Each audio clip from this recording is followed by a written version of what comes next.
जय श्री राम मित्रों। आज की हमारी कहानी है कहीं बारिश हो गई तो। ईश्वर में विश्वास रखने की सीख देती प्रेरक कहानी। 4 साल से किशनगढ़ गांव में बारिश की एक बूंद तक नहीं गिरी थी। सभी बड़े परेशान थे। हरिया भी अपने बीवी बच्चों के साथ जैसे तैसे समय काट रहा था। एक दिन बहुत परेशान होकर वह बोला, अरे ओ मुन्नी की माँ, जरा बच्चों को लेकर पूजा घर में तो आओ। बच्चों की माँ 6 साल की मुन्नी और 4 साल के राजू को लेकर पूजा घर में पहुंची। हरिया हाथ जोड़कर भगवान के सामने बैठा था। वह रूधी हुई आवाज में अपने आंसू छिपाते हुए बोला, सुना है भगवान बच्चों की जल्दी सुनता है। चलो हम सब मिलकर ईश्वर से बारिश के लिए प्रार्थना करते हैं। सभी अपनी अपनी तरह से बारिश के लिए प्रार्थना करने लगे।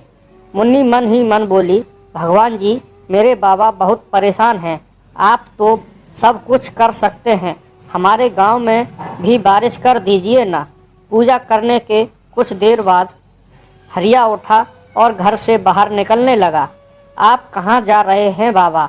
मुन्नी बोली, बस ऐसे ही खेत तक जा रहा हूँ बेटा। हरिया बाहर निकलते हुए बोला, अरे रुको रुको, अपने साथ ये छाता तो लेते जाओ। मुन्नी दौड़कर गई और खुटी पर टंगा छाता ले आई। छाता देखकर हरिया बोला, अरे इसका क्या काम, अब तो शाम होने को है, धूप तो जा चुकी है। मुन्नी मासूमियत से बोली, अरे बाबा, अभी थोड़ी देर पहले ही तो हमने प्रार्थना की है, कहीं बारिश हो गई तो? मुन्नी का जवाब सुन हरिया स्तब्ध रह गया। कभी वो आसमान की तरफ देखता तो कभी अपनी बिटिया के भोले चेहरे की तरफ।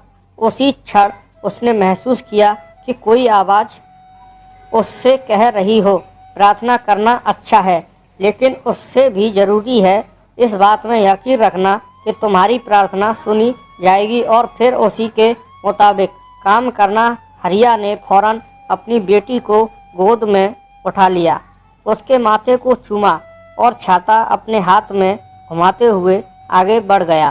दोस्तों, अपनी पूजा को सही मायने में सफल होते देखना चाहते हैं तो ईश्वर में विश्वास रखें और ऐसे एक्ट करें मानो आपकी प्रार्थना सुनी ही जाने वाली हो। और जब आप लगातार ऐसा करेंगे तो भगवान आपकी जरूर सुनेंगे।